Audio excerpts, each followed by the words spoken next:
ሰላም ከመይጽንሑ ክቡራትን ክቡራንን ተኻተልትና ነሰዓት ዝሓዘናልኩም ዋናውን ኣገደስትን ምዕባለታት ሰዓቱንኹም ንምክታልኩም ብኽብሪ በመዕዳም በፈለማ ቀንደርስ ዜናታት ነባኹም ከነበል ኣብ ግዛኣት ሱዳን በኣንፈት በረኸት ዝተባሃለ ከባቢ ዝተኻየደው ሓይልታት ምክልኻል ትግራይ ምስ ናይ ደመቀ ዘውድ ወረርቲ ሓይልታት ሱዳን እውን ኢዳ ከም ዝሓወሰት ይግለጽ ኣብ ዘለሎ እዋን ሰራዊት ትግራይ ሓድሽ ምምዕራያት ከም ዝገበረን ተልእኾ ድሉ ከም ዝኾነን ምሕባሩ ብፈለማ ንሪኦ ምዕባለዮም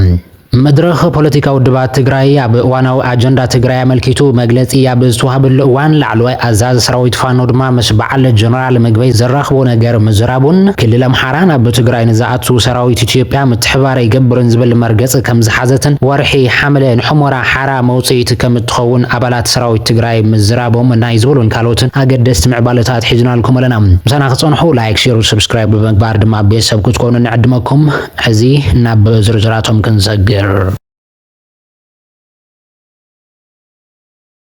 ኣብ ግዛት ሱዳን በኣንፈት በረኸት ዝተባሃለ ከባቢ ዝተኻየደው ሓይልታት ምክልኻል ትግራይ ምስ ናይ ደመቀ ዘውድ ወረርቲ ሓይልታት ሱዳን እውን ሓገዝ ከም ዝገበረት ተገሊጾም ቅድሚ ሕዚ ኣብ ደቡብ ሱዳንን ትግራይን ዝተፈላለዩ ውግኣት ይካየዱ ከም ዘለው ዝተሓበረ ኮይኑ ካብዚኣቶም ድማ ኣብ ከባቢ ሑመራ ዝተኻየደ ውግእን ኣብ በረኸት ዝተኻየደ ውግእን ከም ዝነበርዎም ዝፍለጥ እዮም። ካብዚ ብተወሳኺ ድማ ዝተፈላለዩ ዕላው ዝኾኑ ኦፕሬሽናት ኣርሚ ሰብዓ እውን በኣንፈት ሱዳን ይካየድ ምንባሩ ዝዝከር እዮም። መንግስቲ ፌደራል ንውዕል ፕሪቶሪያ ገዲፉ ኣብዚ ሕዚ ሰዓት ንተደራደርቲ ውዕል ዝኾነ ሕወሓት በመድምሳሳም ዕጥቂ ሰራዊት ትግራይ ንምርጋፍ ነቲ ሰራዊት ንምብታን ዝለዓለ በጀት ኣቅሪቡ ይንቀሳቐስ ምህላው ዝዝከር እዮም። ተመዛበልቲ ናይ መመላሽ መሬት ትግራይ ነፃ ናይ ምውፃእ ግዴታ ዘሎ ኣቢ ሎሚ ንሱ ገዲፎ ትውዕል ሰላም ኣብ ምፍራስ ተጸሚዱሎም። እዚ ዝተረድኡ ኣባላት ሰራዊት ትግራይ ድማ መዓልታዊ ሞትቲ ኣብ ግዜያዊ መዕቆቢ ዝርከቡ ዜጋታቶም ንምድሓን ዝተፈላለዩ ምንቅስቓሳት ምጅማሮም ክግለጽ ጸኒሖም። ብፍላይ ኣብ ሱዳን ዝርከብ ኣርሚ ሰብዓ እውን ንሻልሻይ ግዜ ህዝብና ብኬንዳ ይሕልፍን ብምባል ሓደ ዕላው ዘይኮኑ ኦፕሬሽናት ጀሚሮም ሎሚ ካብ ወታደራውን ፍልፍላት ዝተረኸበ ሓበሬታ ከም ዘመልክቶ ሓይልታት ምክልኻል ትግራይን ሰራዊት ሱዳንን ሓበራዊ ኦፕሬሽን በኣንፈት በረኸት ከም ዝገበሩ ይተሓቢሩ ዘሎም። ዋላ እኳ ናይ ሱዳን ሓይሊ እውን ከም ዝነበሩ ቶም ደመቀ ዘውዱ ሓይልታት እንተገለጹ ብሰራዊት ትግራይ ከቢድ ኦፕሬሽን ከም ዝተፈጸመሎም ግን ተገሊጹ ዘሎም። በመሰረት እቲ ዝተረኸበ ሓበሬታ ውግእ ዝተኻየደ ኣብ ድንበር ሱዳንን ሑመራን ዝኾነ በረኸት ዝበሃል ቦታ ከም ዝኾነ ዝግለጽ ዘሎም። እዚ ቦታ ክሳብ ሕዚ ኣብ ትሕቲ ወረርቲ ዝነበረ ኮይኑ ሎሚ ሓይልታት ምክልኻል ትግራይ ብዝወሰድዎ መጥቃዕቲ ድማ ወረርቲ ሓይልታት ዕጡቋት ደመቀ ዘውዱ ካብቲ ከባቢ ተበታቲኖም ጠፍዮም ኣለው። ፍልፍላት ካብቲ ከባቢ ወሲኾም ሓይልታት ምክልኻል ትግራይ ሰራዊት ሱዳንን ብዝወሰድዎ መጥቃዕቲ ብዙሓት ወረርቲ ካብቲ ከባቢ ከም ዝጸረግዎምን ከም ዝበታተንዎምን ይዝሕበር ዘሎም። እዚ በኣርሚ ሰብዓ ዝተገበረ ኦፕሬሽን ድማ ብሑመራ ዝዓረዱ በዓል ኮሎኔል ደመቀ ዘውዱ ሱዳንን ሰራዊት ትግራይን ኮይኖም መጥቃዕቲ ከፊቶምልና ክብሉ ክኸሱ እንከለው ይኹን እምበር እዚ መጥቃዕቲ ተጠናኺሩ ከም ዝቕጽል እዮም ዝወፁ ዘለው ዜናታት ዝሕበሩ ዘሎም። ከም ዝፍለጥ በኣንፈት ሱዳን ዘሎ ኣርሚ ሰብዓ ዝበሃል ክፋል ሰራዊት ትግራይ ድሮናት ውግእ እውን ከም ዝተዓጠቐ ክሕበር ጸንሐ ኮይኑ ኣብ ከተማ ሑመራን ካልኦትን ዝዓረዱ ከም ኮሎኔል ደመቀ ዝበሉ ወረርቲ ዕጡቋት ዕላማ ዝተገበረሎም መጥቃዕቲ ከይኸፈተሎም ኣብ ከቢድ ስጋኣት ይርከብሎም።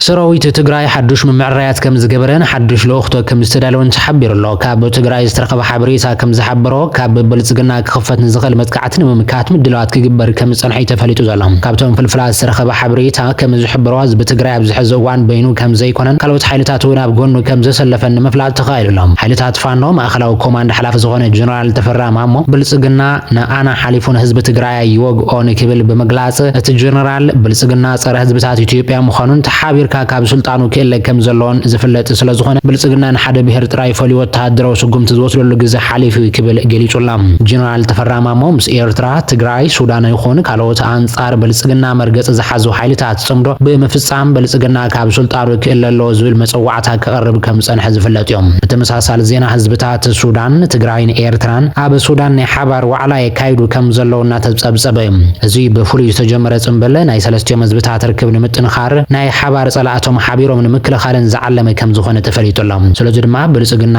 ብሰርሖም ዘሎ ሸርሕታት ኣንጻሩ ዝኾኑ ሓይልታት ጽምዶ ብምፍጣር ካብ ስልጣኑ ንምእላይ ይሰርሑ ከም ዘለው እናተገለጸ እዩ። እዚ ከምዚ ኢሉ እናሃለወ ሰራዊት ትግራይ እውን ዝምጥን ምምዕራያት ከም ዝገበረን ንልኡኽቶ ድሉ ከም ዝኾነን እዩ ተገሊጹ ዘሎ። ብመሰረት ካብ ፍልፍላት ዝተረኸበ ሓበሬታ ሰራዊት ትግራይ ብዝገበሮ ኣኺባ ሓድሽ ኣመራርሓ ከም ዝሾመ ዝተገለጸ ኮይኑ በዚ መሰረት ዋና ኣዛዚ ጀነራል ወድንበይተይ፣ ሓላፊ ዘመቻ ጀነራል ዮሃንስ መዲድ፣ ሓላፊ ስልጠና ጀነራል ምግበይ ሓይለ፣ ሓላፊ ሓበሬታ ድማ ጀነራል ማሾ በየነ ከም ዝሾመ ተፈሊጡ ዘሎ ሰራዊት ትግራይ ብስልጣናታት ምድላዋትና ገበረ ከም ዝጸንሐ ዝፍለጥ እንትኸውን ድሕሪ ጀኖሳይዳዊ ኩናት ናይ ኣመራርሓ ምትዕርራያትን ትገብር ናይ መጀመርያ ከም ዝኾነ እቲ ሓበሬታ ኣረድዩሎም።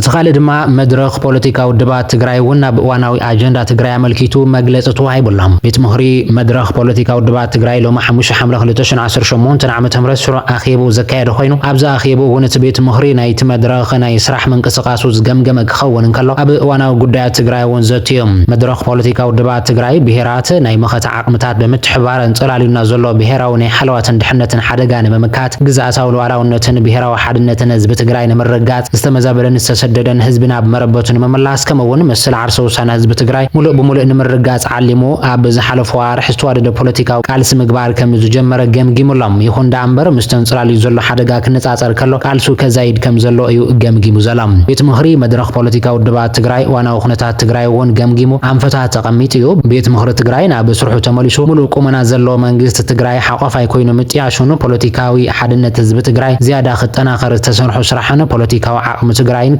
ዘበሉ ምዃኖም ተገምጊሙ ዘሎም ነዚ መሰረት ብምግባር ድማ መንግስትን ህዝብን መኸተና ዘበረኹ ስራሕቲ በግዜ የለን መንፈስ ክፍጽሙ መድረኽ ፖለቲካዊ ድባት ትግራይ ሓላፍነቱ ዝዋጻእ ከም ዝኾነ እዩ እንፊቱ ዘሎም በተኻለ ገጽ መንግስቲ ኢትዮጵያ ለምውን ዕጽዋን አድልዎታትን ከም መሳርሒ ፖለቲካ ብምጥቃም ትግራይ ናይ ምጽናት ፕሮጀክት አጠናኺሩሉ ይቕጽለሉ ከም ዘሎ ዝገምገመት መድረኽ ቅልዕ ወራር ንምክያድውን ምድላዋቱ ወጊኑ ውግእ ኣብ ምጽሕታር ከም ዝርከብን እዩ እቲ መድረኽ ገምጊሙ ዘሎም መንግስቲ ኢትዮጵያ ብልዕሊ ትግራይ ዝፍነዎ ዘሎ ቅሉዕ ናይ ኩናት ጎስጓስን ምልዓላትን ቅራባትን ዝተሓሰበ ጀኖሳይዳዊ ወራር ጥራይ ክኸውን ዝኽእል መንግስቲ ኢትዮጵያ ነዚ ሓደገኛ ፖሊሲ ደው ቢሉ ናብ ሰላማዊ ፖለቲካዊ ድርድር ክምለስ ደጊሙ ይጸውዕ ዘሎም ማሕበረሰብ ዓለም እውን እቲ ኣብ ልዕሊ ትግራይ ክፍጸም ተሓሲቡ ዘሎ ወራር ኣብ ትግራይ ጥራይ ተሓሲሩ ዘይተርፍን ንኢትዮጵያነት ዞባና ብከቢድ ቅልውላው ዘእቱ ምዃኑ ብምርዳእ ኣብ ልዕሊ መንግስቲ ኢትዮጵያ ጸቕጢ ክገብሩ እዩ ጸውዕ ዘሎም ህዝቢ ትግራይ ለመውን ከም ቀደምካ ሓድነት ካስቲምካ ኣብ ጎድኒ መንግስቲ ትግራይ ተሰለፍ ዝብል ትውዳበም ናይ መኸተ ምድላውካ ክትውግን ኣለካ ትግራይ ምስ ጉርባብት ህዝብታትን ዓድታትን ዘለዋ ዝምድና ድማ በቱ ተጀሚሩ ዘሎ ኣገባብና ጎልበተ ክኸይድ መድረኽና ምስ ህዝቢ ተሓጊዙ ሓላፍነቱ ክዋጽእ ኣለዎ ክብል ድማ ይጸውዕ ዘሎም ሰራዊት ትግራይ ሰላምን ድሕነትን ህዝቢ ትግራይ ብዘውሕስ ደረጃ ብሓይሊ ሰብን ሎጂስቲክስን ክጠናኸር መድረኽ ፖለቲካዊ ድባት ትግራይ ሓላፍነቱ ዝዋጽእ ኮይኑ ሰራዊትና ብሓይሊ ሰብ ሎጂስቲክስን ብስነ ልቦናን ተጠናኺሩ ወሓስ ህዝቢ ከይኸውን ኣብ ውሽጥን ኣብ ደገን ዝግበር ዘሎ ዘመተ ብዕቱብ ክንቃለስ ኢና ሰራዊትና ንምፍራስ ንምውንጃልን ካብ ውሽጥን ኣብ ደገን ዝግበር ዘሎ ምንቅስቓስ ህዝቢ ትግራይ ከምውን ዲያስፖራ ትግራይ ቃልሶም ክሕዩሉ ይግባእ ክብል እዩ እቲ መድረኽ ጸውዕ ዘሎም